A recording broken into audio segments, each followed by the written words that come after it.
Kamusta kayong lahat? Ngayon ay gagawa ulit ako ng mga arko. Kasi ang project na gagawin ko ay may mga arko. 3 arko ang gagawin ko ngayon. Yung nakikita nyo dun sa likod, isa na yon. So 3 ganun na arko ang gagawin ko ngayon. Bali 2 na lang. So ito ang plano ng gagawin ko ngayon. Babaliktarin ko lang tong camera. Ito ang project ko ngayon. Ito ay sa terrace. Bali, itong isang to, nagawa na ito. 2 arko pa. Ang concentration ko muna ngayon ay mga arko. Kaya ngayong araw na to, gagawa ako ng mga arko. So, samahan nyo ako. Tingnan nyo kung paano ginagawa tong mga arko na ito. Then mamaya, itong mga frame na ito, bubuuin ko na rin. Pero uunahin ko muna itong mga arko na ito. Medyo matagal kasi ito gawin. So, ayan ang kanyang sukat. Ayan. Yung isa, ito. Kasi ito naman yung sa may gate. Then, ayun yung kanyang taas. So, ayan ang detalye ng aking plano na gagawin. So, samahan nyo ako para makita nyo kung paano ito binubuo. Maggagawa muna ako ng likuan ng mga flat bar kasi mahirap pagka pinapalo-palo. So, ito ang aking gagamitin mga materyales sa paggawa ng likuan. I-spot ko na lang ito rito para medyo mataas. Tapos, ito ang gagamitin ko na likuan. So, gagawa ko ng paraan para hindi ako mahirapan sa pagliliko ng flat bar. Ang materialis na gagamitin ko ngayon ay flat bar. Ito ang aking mga materialis. Ayan. 2 flat bar. Gagawin kong ganito. Ganitong arko. Ito kasi, niliko ko ito dati. Angle bar ito. Sa una kong video, pinakita ko paano ko gawin ang ganitong arko. Ngayon naman, susubukan ko kung 2 flat bar pagtatagpiin ko na lang para magmukhang angle bar. So, panoorin nyo kung paano ko ito ginagawa. Ihanda ko muna ang aking bender. Mag-i-improvise na lang muna ako. So, tingnan nyo kung paano ko gagawin ito. I-position ko ang aking improvise na likuan.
Okay, naka-temporary weld lang yung aking ginawa na yun.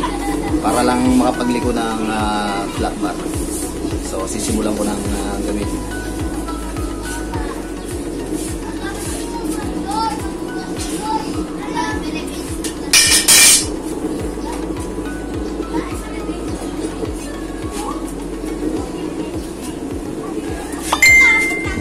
Itong flat bar na itong aking liliquid. Gagawin ko itong arko.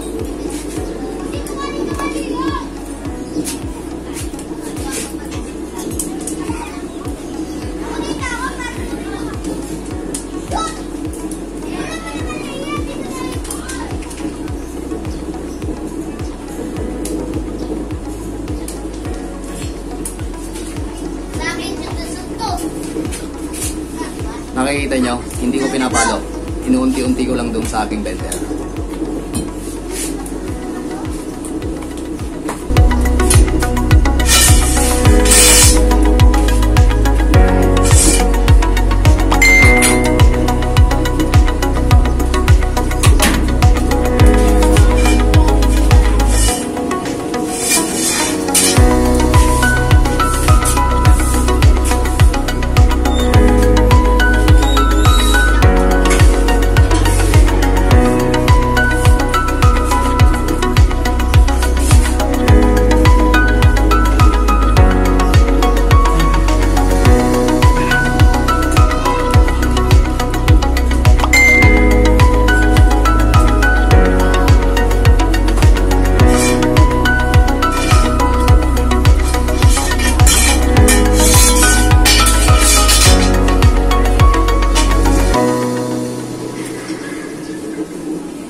Unti-unti lang ang pagbebend hanggang sa may forma natin na katulad noon ang shape ng ating flat bar.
naigabay ko na.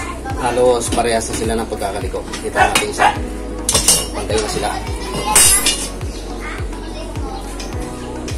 Ayan siya.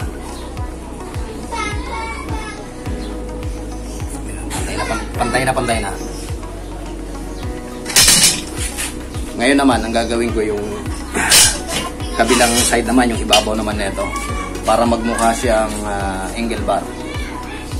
Yung pagganito naman, nakaganito naman na flat bar.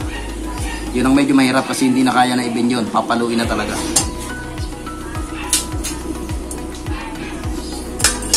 Itong flat bar na to, igagabay dito yan. Magiging ganito yan. So ito ay palo-palo na talaga. Hindi na po pwede yung pabend-bend lang.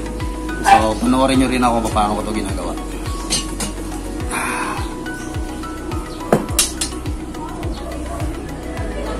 Palo na ang gagamitin ko rito. Hindi nakakayanin ng ganitong bender. Meron pa palang isang arko ang gagawin ko. So unahin ko muna yun. Kaya lang itong sunod na to medyo makapal na ito. Kasi para sa gate na ang arko na ito. Karugtong na ito ng gate dun sa gagawin ko.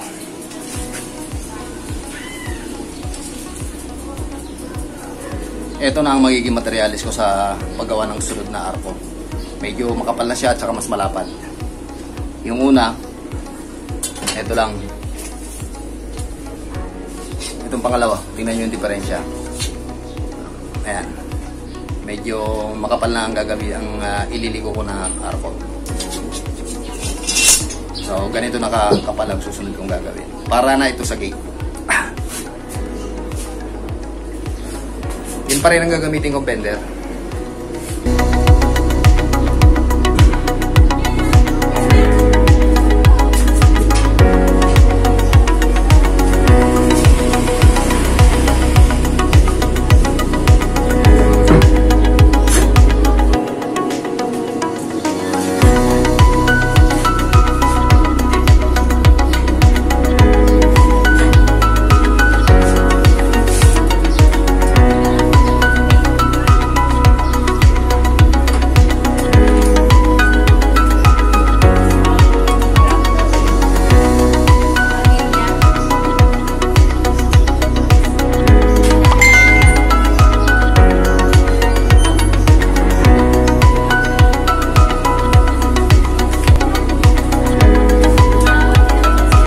Tignan nyo muna na malapitan yung ginawa kong bender. Madali lang ito, tignan nyo. Napakasimple lang sa pagliligo ng flat bar para bawas ang pukpok, para mapabilis. I-reverse ko lang ang camera. Ganyan lang ang ginawa kong bender para makapagligo ng flat bar. Konti-unti lang. Susuksok mo lang dito ang flat bar tapos konting ligo. So makakapagawa na kayo. Makakapagligo na lang ng flat bar. Gumawa lang ako ng patungan para medyo mataas. Tapos i-spot ko lang siya rito. Maliliit lang. Kasi mamaya babaklasin ko rin ito. Maliliit na spot lang ginawa ko niya. Temporary lang ito kasi tatanggalin ko rin ito mamaya. Tatanggalin ko ito.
Medyo matagal ito, tiyagaan lang talaga kasi wala tayong pattern, tsambahan lang ang pagliligo, paunti-unti lang naman.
Ito yung ating pinakagagayahin. Ito ang ating niliko ngayon. So, pantay na. Pantay na siya.